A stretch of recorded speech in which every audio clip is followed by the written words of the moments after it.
الحمدللہ رب العالمین والصلاة والسلام علی اشرف الانبیاء والمرسلین اما بعد فاعوذ باللہ من الشیطان الرجیم بسم اللہ الرحمن الرحیم افما کان علی بینۃ من ربہ ویتلوہ شاہد منہ ومن قبلہ کتاب موسیٰ اماما ورحمہ اولئک یؤمنون بہ وفی مقام آخر قال یا قوم ارأیتم ان کنت علی بینۃ من ربی وآتانی رحمۃ من عنده فعمیت علیکم انلزمکموها وانتم لها کارہون صدق اللہ العظیم۔ ان اللہ وملائکتہ یصلون علی النبی یا ایہا الذین آمنوا صلوا علیہ وسلموا تسلیما اللہم صل علی سیدنا مولانا محمد وعلی آلہ وصحبہ وبارک وسلم۔ درس قرآن کی اس نشست میں نے سورہ ہود کی دو آیات آپ کے سامنے تلاوت کی ہیں، 17 نمبر آیت اور 28 نمبر آیت۔ دونوں کے مضامین میں کچھ چیزیں مشترک ہیں جس کی وجہ سے میں نے دونوں آیات کو تلاوت کیا ہے۔ پہلا لفظ 17ویں آیت میں بھی اور 28ویں آیت میں بھی استعمال کیا گیا کہ اللہ تعالیٰ نے رسولوں کو یہ کہا کہ میں نے آپ کو بینات کے ساتھ بھیجا ہے۔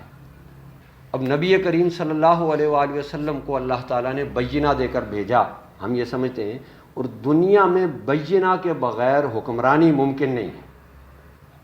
اگر مسلمان دنیا میں حکمرانی چاہتے ہیں اور مسلمان دنیا میں دین کی حکمرانی چاہتے ہیں تو جب تک وہ بینہ پر نہیں ہوں گے تو وہ حکمرانی نہیں کر سکیں گے۔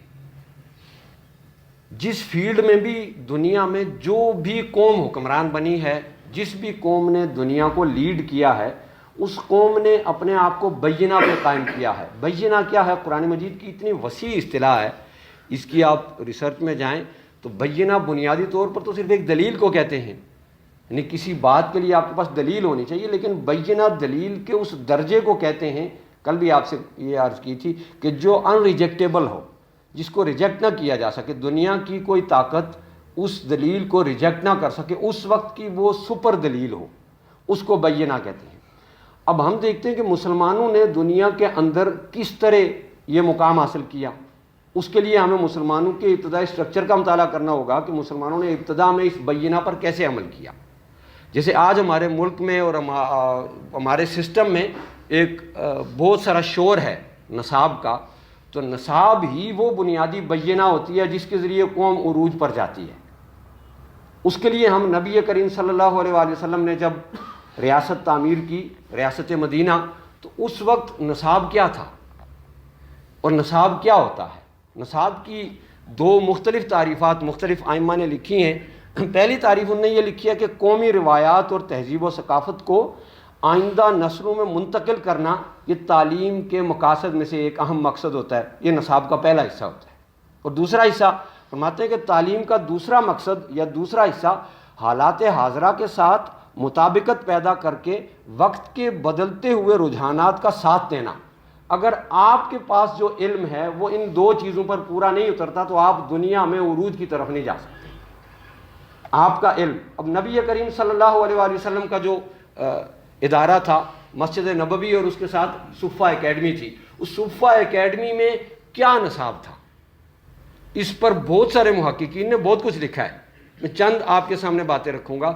امام احمد ابن حنبل کے ایک اسٹوڈنٹ ہیں، اس دور میں انہوں نے لکھا کہ صفہ کا جو نصاب تھا اس میں 5 چیزیں تھیں، اور وہ 5 چیزیں قرآن مجید کی سورہ بقرہ کی آیت نمبر 152 سے انہوں نے نکالی ہیں۔ کما ارسلنا فیکم رسولا منکم یتلو علیکم آیاتنا ویزکیکم ویعلمکم الکتاب والحکمہ ویعلمکم ما لم تکونوا تعلمون۔